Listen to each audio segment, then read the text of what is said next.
Internet, what is going on? So this video is going to be so short, it's going to blow your mind, and there's probably going to be 0 edits, and that's what we're going to do, because I am on the roads, last minute travels to Moskva and Russia. Never been there, it's terrifying. No, it's actually pretty cool. I'm here with my wifey, she's hanging out right there. Anyways, so this week is about climate change. I got some notes here. And last week we talked about the problem of climate change, but this week I wanted to focus on the macro solutions for climate change. And I didn't want to dive into any specific technology or approach or strategy. I wanted to kind of see the landscape of how basically the community is approaching this problem and how they've approached it in the past and how they plan on approaching it in the future. So there really are basically 2 macro strategies that are approached with climate change. And the first is mitigate, so that's basically stop what we're doing and slow down the amount of carbon emissions we're putting into the atmosphere. And the other one is adapt. So that's basically saying we need to adapt to the damage we've already done in the world that we live in today and what that world's going to look like in the future. So those are kind of the 2 broad brushstrokes strategies that people are taking here. And the solutions I'm going to tell you about are basically fall into both camps. They don't really kind of deviate from either. There might be some, but most of them have a mix of the 2. After doing a lot of research and digging into the realm of solutions for climate change, I found some patterns, interestingly enough, and the patterns were basically, there are 3. Big 3 macro patterns, and one was focused on policy, one was focused on economics, and the other one was focused on technology. And I'll dive into each, not deeply now, but I'll kind of touch on them. And side note, go to the post if you want to know the details. It's all in there. Tons of links, all that good stuff, videos, etc. So let's start with policy. So this one, there's a lot going on in different countries, and a lot of different politicians are pushing for a greener world and things like that.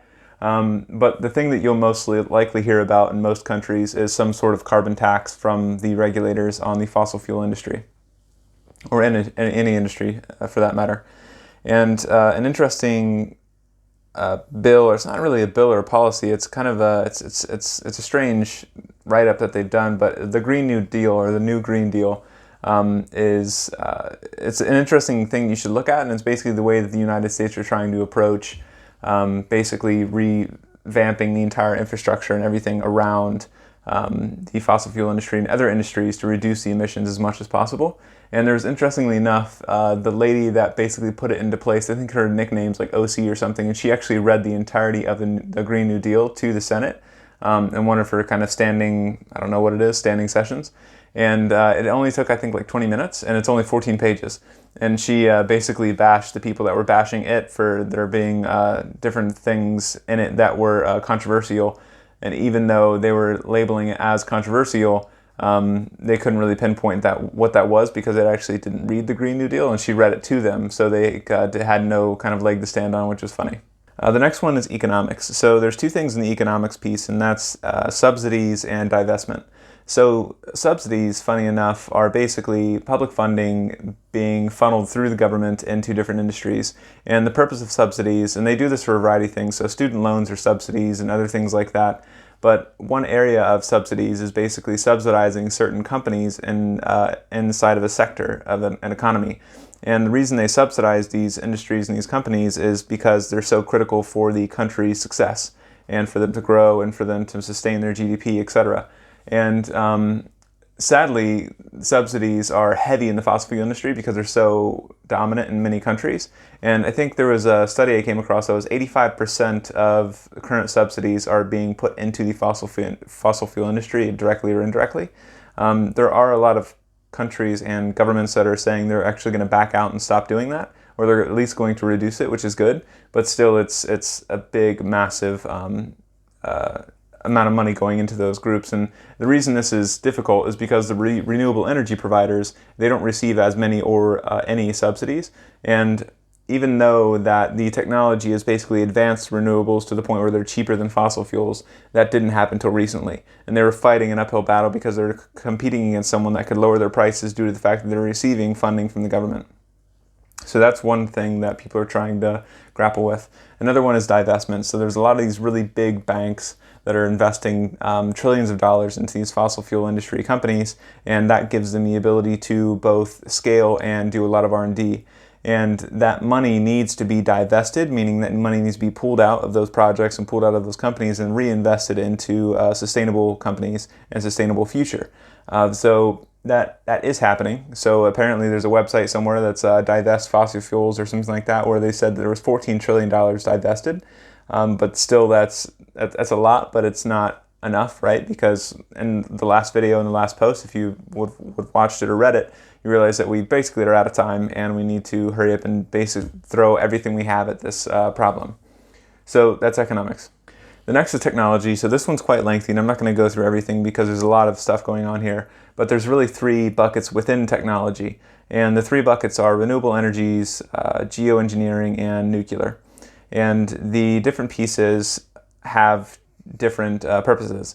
And with renewable energies, most people tend to speak about solar and wind. And that's due to the fact that they've done a great job at scaling, and they've done a great job at lowering costs for using it. But the issue with solar and wind is there's this concept called a storage problem. And the storage problem is basically where the wind doesn't blow all the time and the sun doesn't shine all the time, and it also doesn't blow and shine as strong in different parts of the planet as well. So you need the ability to store this energy somewhere so you can use it later when the sun isn't shining and the wind isn't blowing. And this could potentially be solved if we solve some fundamental kind of science around batteries and their ability to store high amounts of energy. But there's another solution, and that solution is actually more short-term, and actually it's here today, which is basically substituting the periods of time that the renewables can't work and can't provide energy, and substituting that with nuclear. And there's a lot of controversy and negative press around nuclear because of the previous situations with Chernobyl and Fukushima and the other situations. But the interesting thing is that a lot of this fear is based on false narratives that we tell ourselves. It's a fantasy, it's a fiction.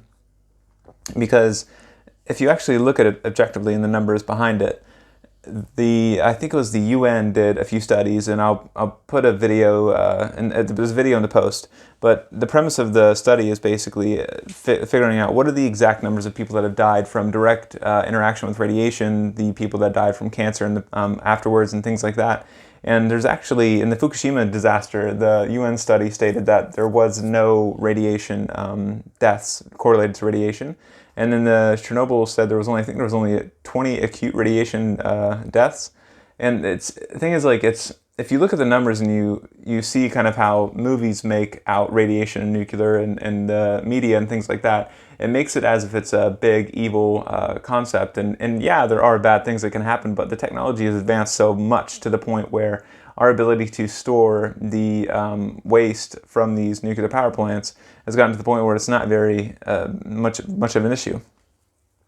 So that's something to think about. And the last one's geoengineering inside of technology. And geoengineering should be a last resort, and we shouldn't rely upon it, because basically what we're trying to do is we're trying to change the climate again, but in our favor. Because we've already changed the climate today with the emissions into the atmosphere and the planet's warming. So there are scientists figuring out different ways of how we can actually cool the planet by doing different things, such as making the clouds more reflective by putting aerosols in them, and that's reflecting the radiation off the planet from the sun. Another one is carbon capture. So you can actually suck the carbon out of the atmosphere and store it into the planet, or turn that carbon into some sort of fuel. Space mirrors is an idea, where you just put big-ass mirrors above the planet and reflect the radiation from the sun that way. And there are a few others. I won't list them all off here. But that one, like I said, we'll probably have to use it no matter what. But the thing is, we shouldn't rely upon it, because some people are saying, oh, well, if we can kind of reverse the climate change and do this stuff, then why do we care about removing fossil fuels? So it's needed, but not something we should rely upon. And the last thing I want to leave you with is that there is no silver bullet. There is no technology, policy, or economical, financial instrument that's going to help solve this issue. We need to basically have a special mix of different solutions for different regions around the planet. Some places will have more solar than others, some places will have more wind than others, some places will have more nuclear than others, some places will have some other variants. But the thing is, like, we have to basically throw everything we have in the kitchen sink at this issue. And we need to think about it in a way that is an analogy that I came across, which is there is no silver bullet, but there is silver buckshot. And if you don't know what buckshot is, it's basically a spray of pellets instead of a single bullet. So we need to spray those silver pellets at this issue to solve it. But yeah, here's your video. Consistency is key, and I got it out. So check.